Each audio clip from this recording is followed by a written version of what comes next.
რუსეთი თუ დასავლეთი? საქართველო. ყოველთვის.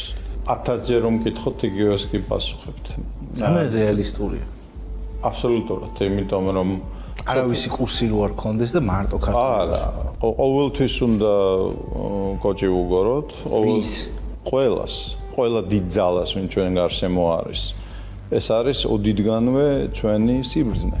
გინდა იყო როგორც პატარა ქვეყანა და ამოუკიდებელი იმპერიათა შორისი, პოლუსთა შორისი პოზიცია. თუ გინდა რომ დამოუკიდებელი. რა სხვაობა კოჭის გორებასა და მონობას შორის? უდიდესი. კოჭის გორება არის, როდესაც შენს პრინციპებს ართმობ, უსმენ და მის საზიანოდ განზრახ არაფერს არ აკეთებ. მონობა არის, როდესაც ყველაფერს რაც გიბრძანებენ ასრულებ. და ეს ტოტალური მონობა. მონობა და მენტალური მონობა. სოფლიოში არის 5000 ერი და მარტო 3% ერგო სახელმწიფო. ჩვენზე 193-ია სულ სახელმწიფო.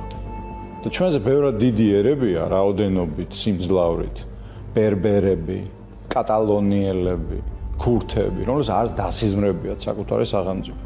შენ რომ მოხდი ბიძია ამ 3%-ში, ახლა იფიქრე, რატომ მოხდი?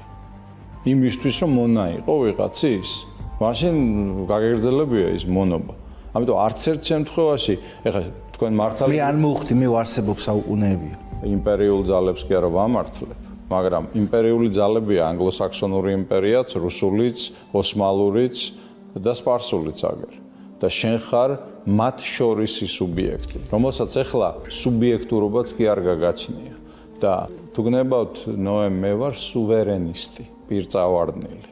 მე მიმასე კი შეიძლება ითქვას, რომ სუვერენიტეტი როგორც ჯამბოდენის მიერ მოგონილი კონცეფტი მოდერნის ნაწილია და შენ თუ ტრადიციონალისტი ხარ, მოდერნისტი როგორ ხარ, მაგრამ სხვანაირად ვიტყვი.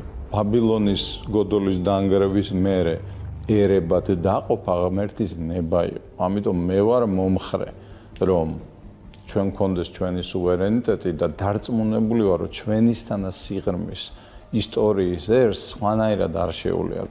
თქვენ ახსენეთ, ყურადღებით გისმენდით, თქვენი დაკვირვება ჩემს ულწრფელობაზე, ვთქვათ, რომას თქვენ მე არ მეთანხმებოდეთ და მე ამან ძალიან გამახარა, არა იმიტომ რომ რაღაც კომპლიმენტი მე სიამოვნა ჩემს მიმართ, არამედ ის ზუსტად დაემთხვა ჩემს მსოფლ აღქმას. ერთი წამით კითხეთ თქვენ თავს.